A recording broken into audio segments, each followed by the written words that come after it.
nani? Au nyinyi ndio wezi? Mimi sio mwizi. Mnaovaga hivi wote ni wezi. Ndugu yangu, sio kila mtu anavaa hivi ni mwizi. Maisha tunafutiana maisha kitambo.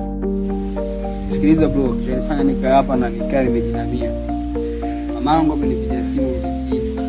Toa sauti babu. Ameniambia anaumwa alafu anataka hela. Na mimi nikamjibu mwanae sina pesa kumpa. Akaniambia nipambane, nitapata. Ipo siku nitakuja kumtumia nikishapata.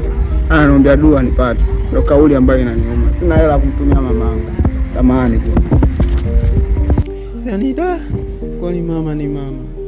Nimempa demu 20,000 na akasema imtoshi. Ila ujamaa akamwambia mama yake ana na anaombewa dua. Hakuna kama mama.